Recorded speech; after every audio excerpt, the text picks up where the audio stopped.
At least it'll cover your gas home, my mother laughed. My brother called it pathetic.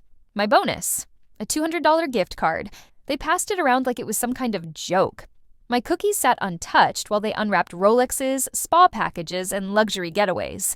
I smiled, nodded, played my part. What they didn't know, that same day, my boss wired $1.4 million into my account. See, 5 years ago, I signed an equity clause they all laughed off. Now, I'm the one holding the deed to the beach house, with their names blacklisted from ever visiting. But before we begin, let me know where in the world you're watching from today. It's always fascinating who's joining us from around the world. My name is Claire. I work as a marketing spending my day in a cubicle that feels more like home than my actual apartment. My older sister, Amanda, the corporate lawyer, loves reminding everyone about her corner office. My younger brother, David, the real estate mogul, never misses a in his latest property acquisition. Even my mother, Helen, tries career choices like a temporary phase I'll outgrow. The scent of cinnamon cookies, the same recipe I've brought to every family gathering since college. My modest bookshelf holds paperbacks with cracked spines, each one a quiet friend. 5 years ago, I signed a contract that nobody bothered to read carefully. Not even my family, who consider themselves the smart ones. But let me start from the beginning. I pulled into my parents' circular driveway, carefully parking my 10-year-old Civic between Jared's gleaming BMW and Mom's new Mercedes. The familiar weight of my cookie tin sat in the passenger, same cinnamon-dusted treats I'd been bringing first apartment. The ones everyone expects, but no one really wants anymore. The front door swung open before I could knock. Mom's pearly coiffed silver. Claire, honey, we were starting to worry. Her smile tightened at the edges as she glanced at my sensible cardigan and flat shoes. Everyone's already here. The living room buzzed with expensive perfume and designer labels. Jared held court by the fireplace, gesturing with his scotch while describing his latest consulting victory. Doubled their revenue in 6 months, he was saying, his voice carrying that familiar note of smug authority. Sometimes you just have to know how to close. My stomach clenched, set the cookie tin on the coffee table. Remember when we were kids and it meant hot chocolate and board games? Now it was all stock portfolios and vacation homes. Claire, Jared's attention swung my way, sharp as a spotlight. Still at that little marketing shop? What is it? Palmer and something? Palmer and Reed, I said, forcing a smile. Going on 11 years now. Loyalty's admirable, Mom chimed in, but her tone carried that familiar hint of disappointment. Like staying put was just another way I'd failed to launch. Then came the moment I'd been dreading, gift exchange. I watched as they passed around tablets and designer watches, spa packages, and luxury weekend getaways. My small envelope looked pitiful next to their wrapped treasures. What's this? Jared held up the Visa gift card, examining it like a curious artifact. From your boss? Year-end bonus, I explained, my cheeks burning. $200. It's actually more than... The laughter cut me off. Not cruel, exactly, but worse. Like I was a child showing off a crayon drawing. Oh, sweet, Mom said, patting my knee. At least it'll cover your gas home, Jared muttered into his scotch, just loud enough for me to hear. I sat there, smile frozen in place, as the conversation moved on to Jared's upcoming ski trip to Aspen. The cookie tin sat untouched, gathering dust next to crystal bowls of imported chocolates. Later that night, curled up in my apartment with its second-hand furniture and draft-prone windows, I scrolled through their social media posts. Jared's wife showing off her new tennis bracelet, Mom's photos from her Mediterranean cruise. My phone buzzed, another work email, probably Harold's annual holiday message, full of empty promises about exciting opportunities. I almost deleted it without reading, but something made me click. Subject, urgent, equity conversion notice. From corporate acquisitions team. My heart stopped. The words blurred, then snapped into focus. Dear Ms. Whitmore, following the successful acquisition of Palmer and Reed by TechCore Industries, this notice confirms your status as an early equity holder, Series A. Per Section 7.3 of your original agreement, the triggering event activates immediate conversion of all vested shares.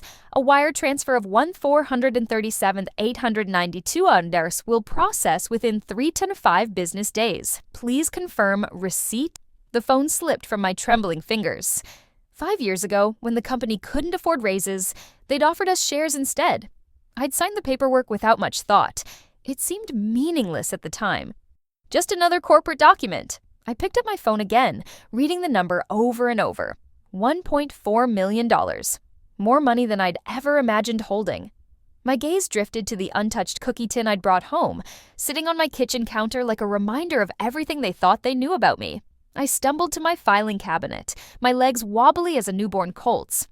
The metal drawer scraped open with a funny how normal sounds keep happening even when your world's turning upside down. You know what I mean? Stuff was written in my neat handwriting on a manila folder, stuck in tax return, pulled it out, sending a puff of dust into the folder was thick with old insurance forms, plan summaries. There it was. The equity agreement from 5 years ago and forgotten. The one I'd bought at a yard sale when the leather was but it still held me like a... The document's header brought it all rushing back. Palmer and Reed employee stock option and equity participation agreement. God, I remembered that day so clearly. Harold had called us into the conference room, the one with the wonky air conditioning that always smelled like coffee. "Times are tight," he'd said, fidgeting with his tie. "We can't do raises this year, but we want to offer you something else," since people had rolled their eyes. Stock in a struggling marketing firm? But I'd signed without hesitation. Not because I understood. I didn't even read them carefully, if I'm being honest, and no one else would. Because Harold had remembered my birthday that first year, the card that said, "So glad you're part of our team." My eyes skimmed the dense legal text until I found it. Section 7.3, Triggering Events and Dividend Distribution. The language was technical, but the gist was clear. If the company got acquired, early equity hold a percentage of the sale price. My phone buzzed again. Another email from corporate. Additional details. Of the original series, equity participants, only 3 employees may continuous employment through the acquisition date. Final disbursement will process upon deal closure, 3 days from notice. 3 people. Out of the original 20-something who got the offer, only 3 of us had stayed. I thought of Mark from Creative, who left for a startup 2 years ago. Sarah from Account Services, who took that job in Chicago. They'd all chased bigger dreams, better titles. I grabbed my phone and opened the calculator app, my finger hovering over the keypad. 1.4 million. After taxes, I couldn't even process it. More money than I'd ever imagined having. Wasn't lost on years of my family digs about my lack of ambition, and my loyalty had just turned into payday of my life. I walked to my desk and pulled out my day planner. Yes, still use a paper one, don't judge. Flipping to March, exactly 90 days out. My red pen made a thick circle around it, then another. The ink bled through slightly to the next page, like a promise. Game on. And the words felt stronger, summons that split your life into. This was one. Sitting there in my modest apartment with my second hand, I realized something. I'd spent years the cautionary too safe, but in exactly 90 days, I pulled up my banking app and stared at my current. The numbers seemed almost quaint now, like looking at Monopoly money. Next to my planner, my phone still displayed the email that would the cursor blinked in the reply box, waiting for my confirmation. My finger hovered over the key, such a small motion, confirmed, but it would set everything in motion. The countdown would begin. I thought of Jared's smirk when he saw my bonus card. Mom's patronizing pat on my knee. Christmas dinners, watching them gifts while I brought cookies, smiled through their pity. A deep breath, I typed, "Confirmed. Please proceed with the." I hit send. The next morning, my regular coffee shop felt different. Same cracked leather seat, same slightly bitter dark roast, but everything had shifted. Like when you rearrange your furniture and keep bumping into things that aren't where they used to be. I pulled out my phone and checked my account again. The transfer hadn't hit yet, but the confirmation email sat in my inbox like a winning lottery ticket waiting to be cashed. My hands trembled slightly as I set my cup down. "The usual morning bun, Claire?" Sandy, the barista, called out. "Not today," I said, patting my trying to watch the budget. Words felt strange in my mouth, like trying on someone else's clothes. They were part of my new reality now. Or rather, constructed unreality. The thing about keeping it this big. You have to build a fortress. Remember those childhood games where you had to keep a straight face while hiding something behind your back? This was like that, but with 7 figures instead of candy. My phone buzzed. A text from Heather. "Family ski trip next month. Don't worry about costs. We'll cover your half. Can't have you missing out again." I stared at those each one like a to the gut. Ness of it all made my... You know that feeling when some... But it's really just their way of showing think they are? "Thanks, but I picked up some extra projects," I typed back. "Rain check?" 3 dots appeared. "Come on, Claire. Mom's worried about you being alone so much, and Marcus got that promotion. We're celebrating." Of course they were. Marcus, my brother-in-law, probably bought another luxury car to mark the occasion. I could picture Heather's smug face as she typed that message, could hear her voice at the next family dinner. We tried to include her, but you know Claire, always working, never living. The irony almost made me laugh out loud in the coffee shop. At work that day, I sat through 3 meetings about the upcoming transition. Harold looked nervous. tugging at his collar as he talked about exciting changes and maintaining business as usual. I kept my eyes down, taking notes nobody would ever read. "Claire," he caught me after the third meeting. "You've been quiet today. Everything okay?" I gave him my best, just trying to be careful with expenses. "You know how it is." He nodded sympathetically, probably thinking about my Christmas bonus. If he only knew his signature on that old contract had just changed my life forever. That evening, I declined another dinner invitation from colleagues and headed straight home. But instead of my usual routine, leftover pasta and Netflix, I pulled out a fresh notebook. At the top, I wrote, 90-day plan. The smell of my jasmine tea wafted up as I started making lists. Financial advisor recommendations, real estate options, investment strategies. Each item carefully considered, each decision weighted with the knowledge that I had exactly one chance to do this right. My phone buzzed again. Mom this time. "Honey, Heather told me about the ski trip. I have some clothes you could borrow." I let the message sit there unanswered, like all the others offering hand-me-downs and budget advice over the years. The same people who'd laughed at my bonus would soon be watching my transformation, but they didn't know that yet. For now, I needed to play my part perfectly. Remember when we were kids and someone would dare you to how the pressure of holding it in burst. This was different. Each time I clipped a coupon in front of colleagues or apologized for skipping lunch out, I felt more powerful. Every no thanks. Trying to save became a brick in the foundation of what was coming. But I won't lie, it wasn't easy. That afternoon, I caught Susan from accounting give me a concerned look when I brought my lunch in a reused grocery bag. And when I wore the same sweater 3 times that week, I noticed the whispers.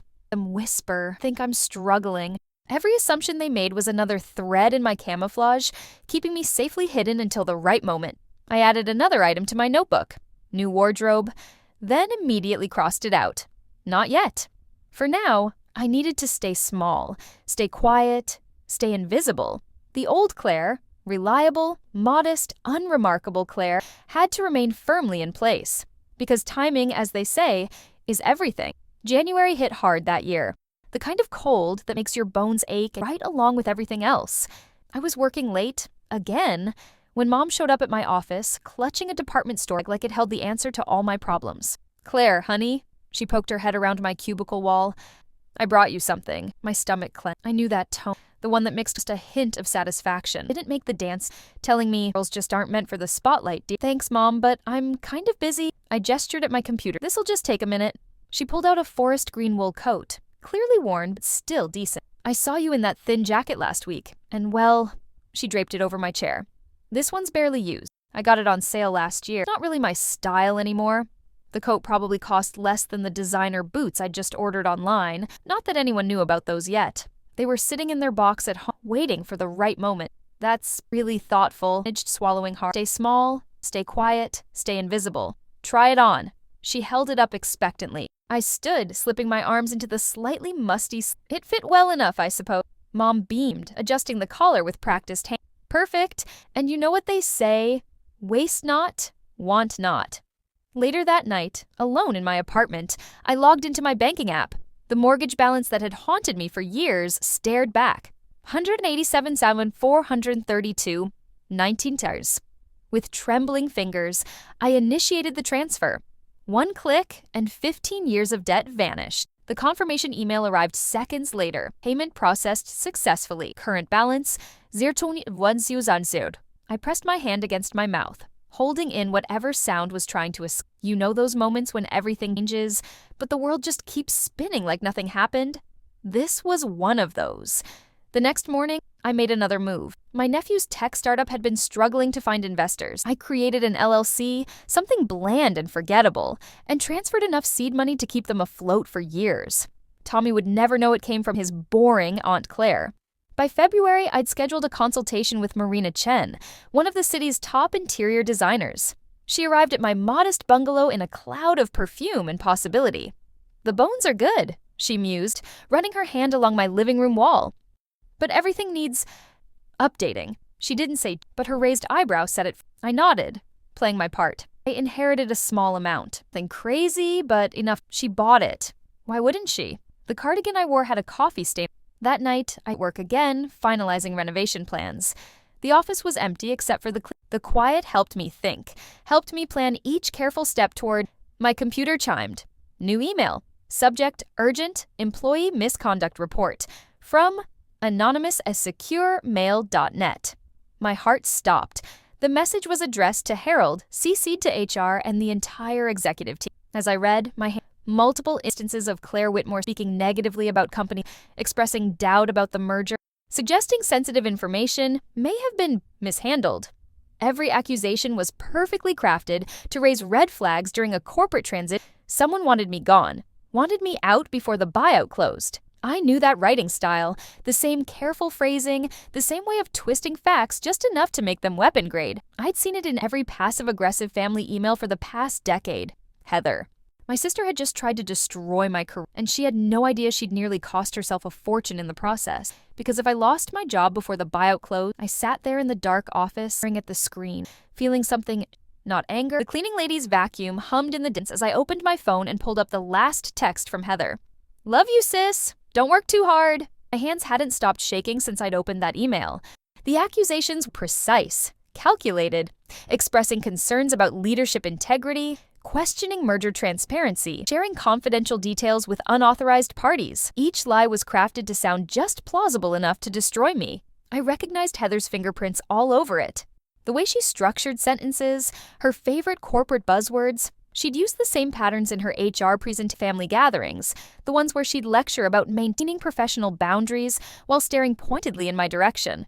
Remember last Thanksgiving? She'd cornered me in Mom's kitchen, voice dripping with fake concern. Must be so hard, stay for so long. Don't you worry about career stagnation? The memory of cinnamon and disappointment still clung to that moment. Here's the thing about quiet. We notice everything, including the fine print. During the merger, I discovered something in those equity documents I'd signed years ago. Not only did early shareholders get a dividend payout, but we also received temporary voting rights during the three of us qualifying. Guess who held the majority? My mouse hovered over the email. One click, and I could forward it to HR and legal. Attach the IP trace showing it came from Heather's home network. She'd used her personal laptop. The HR professional had left digital prints all over her attempt to sabotage me. I hit forward. Added the tech team, legal department, and ethics committee to the recipient list. Typed a brief professional note about receiving concerning correspondence that appeared to violate multiple company policies. Click. Sent. Then I opened the original email and deleted just like that. Clinical. The office felt suddenly too quiet, the hum of my computer too loud. Hey, turning in late again? I jumped. Sarah from accounting stood in my doorway, coat already on. Just cleaning up some emails, I managed. She nodded, then paused. You okay? You look like you've seen a ghost. I forced a smile. Long day. After she left, I gathered my things with numb fingers. The drive home was a blur. Streetlights smeared past my windshield like watercolors. Inside my living room, still unchanged, still waiting for Marina's renovation, I sank into my old armchair, the one with the slight tear in the left arm that I'd covered with a throw blanket. Mom had offered to replace it last Christmas. Something more suitable, she'd said. What was I doing? Playing power games with this whole plan was ridiculous. Maybe I should just tell them about the money. Let them mock my good fortune instead of my poverty. At least then I'd still be the predictable one, the safe one, the one who... My phone buzzed. A text from Mark in marketing. Heard about the email. Legal's already tracking the... You okay? I stared at fingers hovering over. Another message popped. Remember what we talked about last week? Isn't about revenge. It's about recognition. Keep going. Not revenge. Cold water. Mark was right. This wasn't about hurting. This was about about standing up. I looked around my living. Really looked. At the coffee table with water rings. At all the ways I'd accepted less to keep others comfortable. My phone buzzed again. A family group text from Heather. Just booked my summer vacation. 4 weeks in Europe. Who's joining? Don't worry, Claire. We can send you pics. I set the phone down without responding. Tomorrow, the renovation team would arrive. Tomorrow, legal would trace that email. Tomorrow, everything would start changing. But tonight, I just sat in my... The next morning, I woke up different. Lighter, somehow. Like I'd shed a skin. Mark's words kept echoing. Not revenge. I pulled up the real estate listing, secretly browsing for... There it was. A cozy beach cottage in Wellfleet. Just far enough from the main tourist drag to feel private. The kind of place where you could hear waves instead of traffic, where seabirds would wake you instead of alarm clocks. The listing photos showed weathered gray shingles, white trim, and windows that caught every sunrise. Mom had always dreamed of a beach house. I remembered her wistful sighs during our rare childhood vacations, the way she'd linger on the sand until sunset forced us home. "Someday," she'd say, folding up our striped beach towels, but that someday never came. Dad's teaching salary and 3 kids made sure of that. I called the realtor before I could second-guess myself. "I'd like to make an offer on the Wellfleet property." "Wonderful. Shall we schedule a viewing first?" "No need. Full asking price, but I have one condition."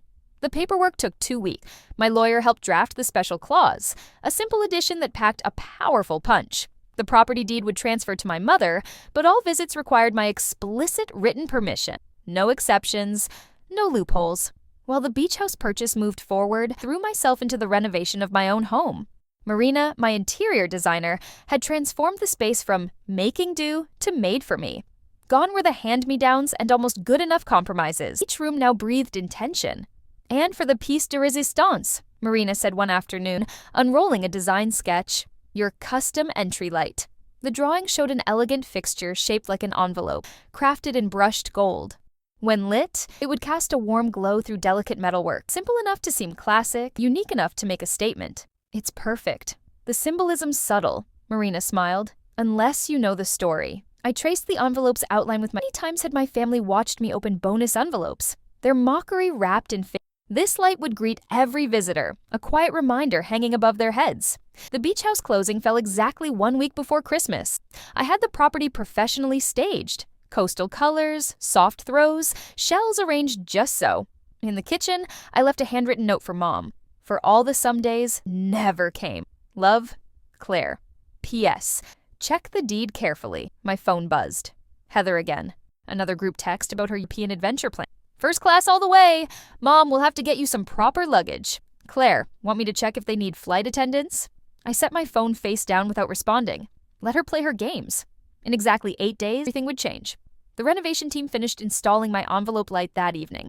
I stood in my driveway as dusk settled, watching it glow against the December sky. My newly landscaped yard looked pristine, dusting of snow.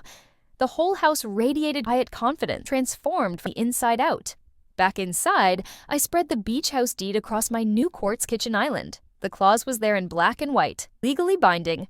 Property use restricted to Beverly Whitmore. All visitation rights subject to written approval from Claire Whitmore.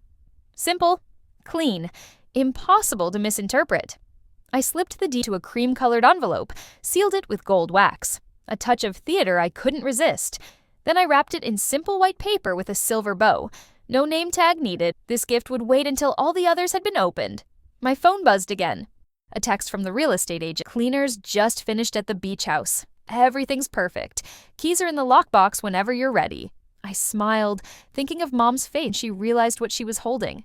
When she understood that her dream had come true, one small catch. That catch would reshape every family gathering, every casual drop by, every assumption about who held the power in our relationship. The envelope light cast its gentle glow across my living room. 7 days until I stopped being the family afterthought. 7 days until my work email ping, another message from legal about Heather's sabotage attempt. But this time, the subject line made my heart skip. Additional evidence found. The email from legal landed like a thunderbolt. Additional evidence found. I clicked, hands steady despite my racing heart. Apparently, Heather hadn't just tried to get me fired. She'd done this before. 3 times. To different colleagues. All women who'd received permissions she thought she deserved. Remember those corporate ethics seminars we all dozed through? Turns out they keep records. Detailed ones. I forwarded everything to her company's HR department, adding only, "As a fellow HR professional, I trust you'll handle this appropriately." Then I went back to reviewing kitchen tile samples like I hadn't just lit a few. The response came I expected. Within hours, my phone exploded with notifications. First, a LinkedIn update. Heather Whitmore McLean is open to new opportunities. Then, the group chat lit up. Mom asking if anyone had heard from Heather. Jared posting a vague family supports family message. But Heather, radio silence. 2 days later, Mom called. They restructured her whole department. You believe it? Right before Christmas. I stirred honey into my tea, remembering all those times Heather had mocked my tiny marketing coordinator title. Corporate life can be unpredictable, I said mildly, but she has 3 kids and that new vacation home. Talk to someone at your company, put in a good word. The honey stuck to my spoon, dripping slow and golden, just like karma. Sorry, Mom, I'm just a small fry coordinator, remember? I don't have that kind of pull. Heather's text started that night. First angry, I blocked her number without reading past the same girl who'd tried to destroy my career wanted my help. That door was sealed, locked, and buried. I remembered the Christmas when I'd lost my first job in the recession. Heather had smiled over her wine glass. Maybe this is a sign you should aim smaller. Now she could aim somewhere else entirely. A week passed. The renovation team finished my kitchen, clean lines, warm wood, everything exactly as I was reviewing the final punch list when Jared called. "Hey, sis, been thinking about you. Lunch today?" Nearly declined out of habit, but his timing was too perfect. Sure. La Maison at 1? He chose the most expensive table, angled to be same old Jared. All show, no substance. I ordered a simple salad while he went for the Wagyu beef. "You're looking," he said, studying me, more confident. "New cardigan," I replied, though it was actually designer cashmere. "Always the steady one, aren't you?" While the rest of us chased the next big thing, he leaned forward, voice dropping. "Actually, that's what I wanted to discuss. Easing opportunity." I sipped my water, letting him ramble. The pitch took 15 minutes. Something about crypto and artificial intelligence. He needed capital. Just a small injection to keep. Family supports. Family, right? He smiled that practiced 50,000. "I'll have it back to you in 6 months. Guaranteed." Same brother who'd pathetic at my bonus was now calling me. I reached into my bag, pulled out a wrapped package. "I got you something better." He blinked, then tore into paper like a kid. His face fell as he read the title. Mindset and A Guide to Financial Intelligence. I've highlighted some chapters I think you'll find relevant. I stood, dropping cash on the table for my salad. "Especially the one about living beyond your means." "Serious?" His charm vanished. "I'm offering you to be part of something big, and you give me a self-help book?" Actually, remembering all those times he'd lectured me about I'm offering you something better than I'm offering you. I left him sitting there, the book's gold lettering catching the light. Through the window, I saw him flag down the waiter, probably realizing he couldn't cover the Wagyu, since cost more than others. Days. When you're watching the air gets heavy, feel the electricity with these last few months. Except I wasn't watching the storm. I was the storm. I sat at my kitchen island, running my finger along the edge of my laptop screen. The email from corporate finance glowed back at me. "Final acquisition payment processed. Funds available within 24 hours. My hands trembled slightly as I clicked refresh on my banking app. There it was, clear as day, $1,400. No more pending status, no more waiting. Real, spendable money. Remember how I used to clip coupons every Sunday? Mom would pat my shoulder and say, "At least someone in this family knows the value of $1. The memory made me smile now. If she only knew how many quietly managed. My phone buzzed. The interior designer sending final photos of my. Gone were the shabby throw pillows and hand furniture. Every room now breathed quiet luxury. Custom built-ins, artisan light fixtures, surfaces that gleamed with intention rather than wear. I'd kept one piece, though, the old reading chair where I used to curl up with romance novels, dreaming of better days. Some things deserve to witness the after as well as the before. The renovation team had finished just hours ago, leaving behind that new paint smell and the kind of silence that feels like possibility. I walked through, touching door frames, trailing my fingers along fresh walls. In the living room, winter sunlight caught the crisp, sending prisms dancing across my new hardwood floors. Noticed how revenge and renovation have something in common? They both start with tearing things down to build them back stronger. Outside, the December air bit sharp and clean. I stood on my front porch, watching my breath cloud in the twilight. Above me, my favorite addition cast a warm glow, a custom-designed porch light shape of a golden envelope. Not the cheap kind you get at the drugstore, the kind that comes with life-changing inside. The artist had captured every, right down to the sealed edge that looks ready to be torn open. My phone chimed again. This time it was the auto detailer confirming tomorrow's appointment for my recent acquisition. A 1965 Porsche 911, slate gray with tan leather interior. I'd found it through a collector who specialized in vintage restoration. The car was understated, but unmistakable. Exactly like the woman I'd become. I remembered last Christmas watching my siblings pull up in their shiny SUVs, sports cars, making sure everyone saw their success. Tomorrow, I'd park the Porsche right at the end of Mom's driveway, where the afternoon sun would catch its classic lines. Not to show off, to show up.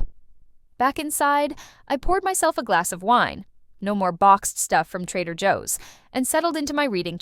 The renovation team had worked around it carefully, honoring my one sentimental request. I could see straight through to the kitchen where I'd baked countless batches of consolation cookies. Now, its marble countertops and professional-grade appliances stood ready for a different kind of creation. My watch showed 8:47 p.m. In just over 12 hours, I'd walk into my family's annual Christmas gathering. No more homemade treats, no more bargain bin sweaters, no more ducking my head at their backhanded compliments. The thought sent a shiver down my spine, not from fear, but the detailer had promised to have the Porsche gleam. My hair appointment was set. The deed to Mom's beach house, its deliciously restrictive clause, was tucked into a simple white envelope ready to be gifted. Everything was. I touched my wine glass to listening to the crystal sing. The sound room to shout. Sometimes the quietest notes ring the loudest. Through my front window, I could see that golden envelope in the gathering dark.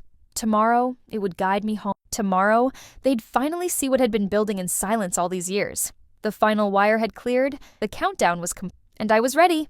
I pulled into Mom's driveway at exactly 2 o'clock, the Porsche's engine purring to silence. Through the windshield, I watched my sister's head snap up from her phone. Her perfectly manned froze mid-text. From here, I could see her eyes narrow, trying to place the unfamiliar car. Remember those moments in high school when you walked in where unexpected and everyone pretended not to stare? This was better. My wool coat, definitely not Mom's hand-me-down, swished against silk as I gathered the gifts from the passenger seat. The fabric whispered luxury without screaming it. That's the thing about real quality. It doesn't need to announce itself. "Claire," Mom called from the porch, squinting. "Is that? Did you get a new car?" I smiled, breathing in the crisp December air. "Just a little upgrade." The Porsche's door closed with that solid German thunk that makes other cars sound like tin cans.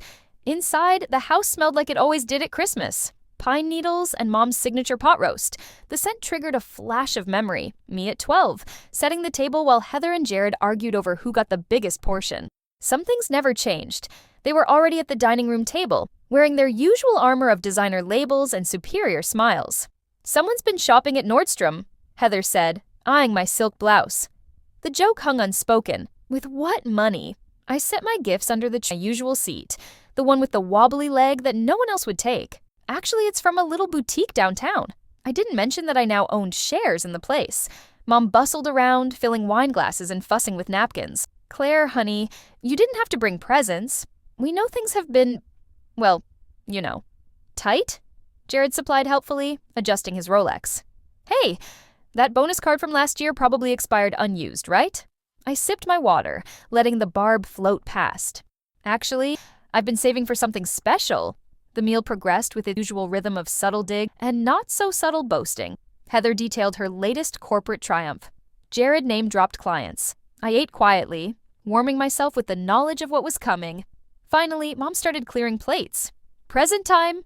We gathered around the tree, me perched on the edge of the ancient ottoman, them sprawled across the good furniture. I waited while they exchanged gifts, spa packages, golf clubs, the latest tech. Then I reached for the slim box I'd wrapped in simple silver paper. "Mom, this one's for you?" She took it with that careful smile she always wore when accepting my gifts, one that said cookies. Paper fell away. Lay a cream-colored envelope with promise. "What's this, dear?" "Open it." Fingers trembled slightly as she broke the seal. It slid out, along with professional photos of a gray shingled cottage perched above private beach access. 3 bedrooms, wraparound porch, unobstructed ocean view. "I don't understand. It's yours," I said simply. "A place just for you." Heather snatched the paper. Her eyes went wide. "This is in Kennebunkport. These properties go for... There's just one condition." Watching Mom's... The deed includes a legally binding clause. No other family members can visit without my explicit written permission, not even for an afternoon. The silence that followed was absolutely delicious. Jared's coffee cup clattered against its saucer. "You can't do that." "Actually, I can't." And I did. Mom's hands fluttered to her throat. "But, grandchildren, we'll have to make memories with you somewhere else." With my silk blouse. "This space is yours alone. No more hosting, no more coordinating everyone's schedules, no more cleaning up after weekend invasions." "This is ridiculous," Heather snapped. "Where did you even get the money for—" "Funny you should ask." I reached into my bag and pulled out a printed email. "Speaking of questions, I have one for you, sis. Why did you try to get me fired?" Her face went from flushed to pale so fast I thought. Jared's head whipped toward. Mom stopped mid-reach for the beach house photos. I unfolded the paper. "Would you like me to read it aloud?" I cleared my throat, savoring the... "Dear Mr. Davidson," I began, watching Heather's face. I feel compelled to bring to your attention some disturbing behavior from one of your employees. Claire Whitmore?" The words fell like stones into the silent room. Mom's hand covered her mouth. Jared's smirk wavered. "Well, she maintains a facade of competence. She has been openly criticizing company leadership and spreading malicious rumors about the upcoming acquisition. Just yesterday, I overheard her telling another employee that the entire management team was— Shall I go on, Heather?" She gripped the edge of the coffee table, knuckles white. That's private correspondence." "Really? Because you sent it from a fake email account, almost like you knew it was wrong."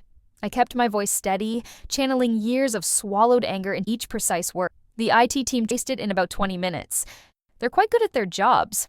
"Heather," Mom whispered. "Oh, she did." I smoothed the paper across my lap. "But here's the fun part. Remember that equity agreement on years ago? The one you all laughed about because the company was struggling?" I paused, letting it sink. "Turns out it came with voting rights. So when your little email landed in the CEO's inbox, guess who had to review it?" Heather's face cycled through shades of white. "I didn't know existed." "You're lying." "The timestamp is right there. December 12th, 8:42 p.m. You probably thought I'd be fired before Christmas." I held out the printed email. "Here, keep it. HR already has their copy." Her fingers trembled as the paper crinkled in her grip. "That's why you were restructured, isn't it?" Jared cut in, his business brain finally connecting the dots. "Last month, when your position was eliminated?" "Exactly." I smiled, small and sharp. "Karma has excellent timing." Heather shot to her designer purse, clutched like, "This is your—" Her voice cracked. Tears threatened to spill, but I knew they were more from rage than— "Mom, are you going to let her—" "Let me what?" I interrupted softly. "Tell the truth. Show everyone exactly who you are. Because that's all I'm doing, Heather. Holding up a mirror." She backed away from the scattered gifts, from the family portrait on the wall where we all smiled like we meant it. "I don't have to listen to this." "No," I agreed. "You don't. Just like I didn't have to forward that email to your HR department. Choices don't." The front door slammed hard enough to rattle the window. Through the bay window, I watched her stumble down the walkway, even bricks she'd always complained about. Jared's laugh broke the silence. Forced, uncomfortable, the only way he knew how. "Well, that was intense." He shifted closer, adopting that smooth tone he used with clients. "But look, we're still family, right? Water under the bridge and all that?" I turned to face him, taking in his fully casual pose, the way he angled himself to look both sympathetic and slightly always working the room, even when the room was falling apart. "Speaking of water, how's that bridge loan working out? The one you needed for your temporary cash flow?" His smile flickered. That's different. Business is complicated. You wouldn't understand," I finished, like I wouldn't understand equity or voting rights or how to trace an anonymous email. I reached into my bag again, but this time pulled out a book. "Here, early Christmas present." He took it automatically, then frowned at the title. "Money, Mindset, and Mistakes, A Guide to Financial Literacy. Chapter 3 is especially relevant," I said. "It's all about living beyond your means, people who don't matter." The muscle in his jaw twitched, especially by his soft little— "Now wait a minute."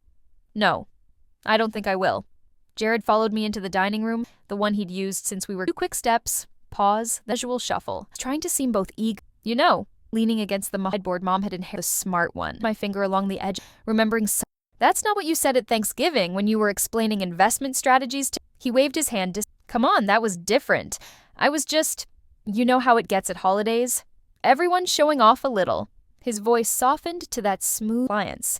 "But seriously, Claire, the way you handled that equity— absolutely brilliant." "Thanks." I kept my voice actually tightened up, eyes bright with what he probably thought was his best idea. "We should do something together. Business-wise, I mean. And my connection. We could really make something." I smiled, remembering all the times to my little marketing job at family. How he'd snickered when I brought home-baked cookies instead of wine from his preferred vineyard. "That's thoughtful of you to offer." His face lit up. Too quickly, too eager. "Right? I've got some amazing opportunities lined up. Really exclusive stuff. The kind of deals that could double your money in months." "Sounds fascinating." I reached into my bag and pulled out a small, perfectly wrapped package. Silver paper, cream ribbon. "Here. I got you something special." He took it, weighing it in his hands like he could guess the contents. "You didn't have to do that, sis." "Oh, but I did." Paper crinkled as he unwrapped it. Her smile still probably expecting a check, kind of promissory note. Instead, he found himself holding the financial literacy book, and beneath it, single note card in my neat handwriting, "This is all I'm offering." His face dropped so fast I almost laughed. What? What is this supposed to be? Exactly what it looks like. I shouldered my bag. A book about financial responsibility. Chapter 3 really is excellent, all about living beyond your means to impress people who don't matter. Claire, come on. His voice edged toward desperation. We're family. You can't just what? Set boundaries? Make my own choices? I stepped back, feeling lighter with each. And I am. But goodbye, Jared. I turned, leaving him standing there with the book dangling from his fingers, his carefully constructed world of influence and manipulation crumbling around him. The snow had started falling again as I walked to my car. Fat, melted on contact with my... I caught a glimpse of my reflection in the side mirror. Shoulders straight, head high, no trace of the soft one they'd dismissed for so long. The drive home was peaceful. Christmas lights twinkled through the gentle snowfall, and for once, I did twinge of envy at grand displays. My own quiet street welcomed me with its modest decorous charm. As I pulled into my driveway, the custom porch light clicked on. Right on schedule, its golden envelope shape casting a warm glow across the freshly painted front door. I sat there for a moment, taking in the sight of my home. Not the starter house my siblings had mockingly called it, sanctuary, my victory. He turned smoothly in the lock, and I stepped into rooms that finally truly felt like mine. Gone were the hand-me-down furnished decor. Surface, every in detail reflected the woman I'd become, not the one they'd tried to keep. The snow fell gently outside my window, tracing footprints, covering the old with wandered through my living room, running my fingers along the velvet arm. Nothing flashy, but absolute. The designer had understood exactly what I wanted. Quiet luxury, pieces that whispered rather than shouted. Gone were the sagging hand-me-downs and desperate attempts to fill with yard sale finds. Every item now had purpose, had meaning. Through the front window, my Porsche sat in the driveway, snow gathering on its classic lines. Not the latest model my brother would have chosen. No, this was a vintage 911, restored to perfection. The kind of car that spoke of appreciation rather than desperation. I smiled, remembering how his face had fallen when he'd first seen it. He'd probably expected me to buy something shinier, more obvious. But that was his style, not mine. The golden envelope light cast its warm glow through the creating patterns on my hardwood floors. Funny how something so simple could carry. Every night when it clicked on, I thought about that Christmas bonus card. The one they'd laughed at, the one that had finally broken my silence. Now it was transformed into permanent, something powerful. A reminder mounted right above my door. My sister's downfall had been swift and complete. The HR department at her company hadn't learning about her attempt to sabotage another professional. Restructured was the polite term they'd used, but we all knew what it meant. Her carefully curated LinkedIn profile had gone quiet. No more posts about leadership or corporate culture. No more advice about professional ethics. Irony would have been delicious if it hadn't been so sad. I moved to my steps echoing slightly on the new tile. The kettle was already warm, one of those small luxuries I'd allowed myself. A smart appliance that knew my evening routine. While I waited for the water to boil, I thought about my brother. His humiliation had been more subtle, but no less complete. The financial literacy book sat unopened in his office, I was sure. But the message had been received. His days of manipulating family connect for cash. The tea leaves unfurled in my favorite ceramic mug. Another small, perfect thing I'd chosen for myself. Steam rose in delicate curls as I added honey, the scent of Earl Grey filling my kitchen. My mother was probably at her beach cottage right now. Alone. The no visitors clause had hit harder than I'd expected, but sometimes lessons needed to be sharp to be effective. She could come and go as she pleased, but only on my terms now. The power shift had been absolute. My phone buzzed on the counter, screen lighting up with a new email. I recognized the sender, the tech startup my nephew had launched, the one I'd invested in anonymously through a holding company. They were offering me an advisory board position, impressed by my strategic insight and industry experience. The same experience my family had dismissed for years. I picked up my tea and walked to the front porch, wrapping my cardigan tighter against the winter chill. The snow was falling faster now, each flake catching the light from my golden envelope fixture. I could see my whole kingdom, modest by some perhaps, but every choice, detail, every consequence had been carefully orchestrated. Standing there, watching the snow settle on my Porsche, I thought about dominoes, how one small push can start a chain reaction, how the quietest person in the room might be the one holding all the cards. My family had laughed at a 200 bonus, never suspecting it would be the first piece to fall in their carefully constructed hierarchy. I took a sip of tea, letting the warmth spread through my chest. Above me, the golden envelope glowed steadily. Sometimes, I whispered to the falling snow, your small bonus is first domino. Like this, find us for. If this one, subscribe. I share a new one, and tomorrow's might be the one your heart's been waiting.